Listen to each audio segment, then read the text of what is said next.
Hi, my name is Thomas Wells, and my presentation is about Southeast Asian cinema.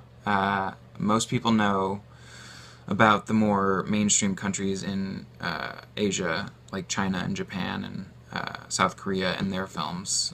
China has, of course, Akira Kurosawa, who is one of the most well-known filmmakers of all time, directed Seven Samurai, something like other films like that. And South Korea has seen a huge boom in the horror industry over the past couple decades, but not a lot of people know about the Southeast Asian film industry. So that's what I'm going to be talking about today. Just a couple countries. I'm going to be talking about Thailand and Indonesia.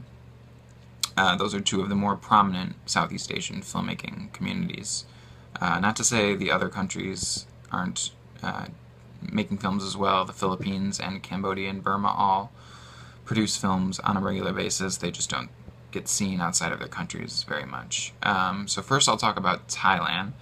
The Thai film industry has mirrored the United States quite a bit, albeit on a much smaller scale. They started with experimental filmmaking in the late 1800s, a lot like the Lumiere brothers. They moved into silent films, then talkies, before kind of shutting down their film industry during World War II. So they didn't make many films for the 5 or 6 years of that period, but they did get back into it after, and they haven't really slowed down since. Although during the 1950s and 1960s, the majority of films that were shown in the country were American and British imports, which changed in the late 60s when the government in power began charging heavy tax on the importing American films. So the industry really got booming at that point, and they began producing mass amounts of martial arts and other action films of that type that were very popular with audiences. They brought in a lot of money, but they were hated by the Thai film critic community, who called them, let me see here, they called them Nam Nao, which is Thai for stinking water. So you can take that how you'd like. And it wasn't until the early 1990s when the Thai version of what they call their new wave began, and filmmakers from the country started getting international acclaim, that they really began being a filmmaking community to reckon with.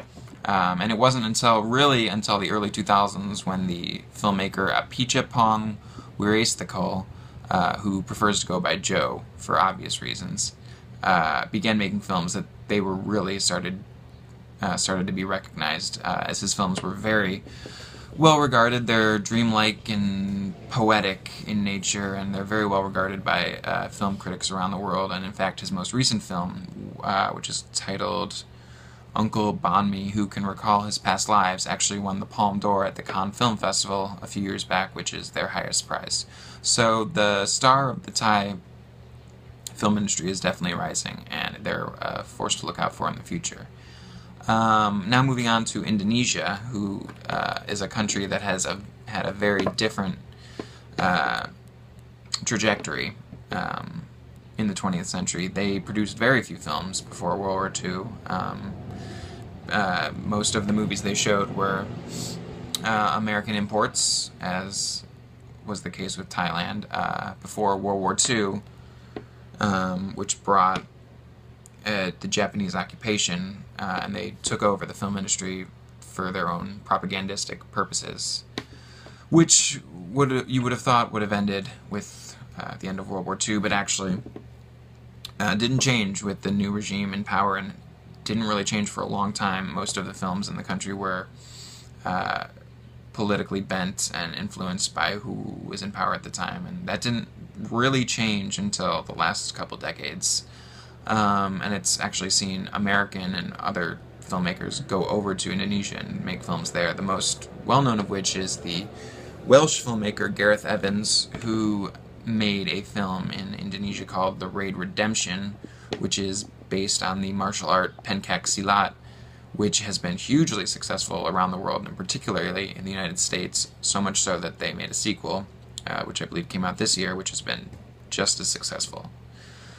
Another film that's raised the industry of Indonesia, or the profile of Indonesia, but maybe not in the same good way, is called The Act of Killing, which is a British and Indonesian co-production film, which explores the genocide that took place in the country in the mid-1960s when the government in power did what they could to eliminate what they said were communists, but really, not that that would matter, but what was really just a genocide and a way to kill whoever disagreed with them or anything like that. And that regime is still in power, so this film sort of explores what it's like to be in a country where the bad guys win, and they interview a lot of the men who took part in these mass murders and try and see if they have any remorse, and the answer to that is no.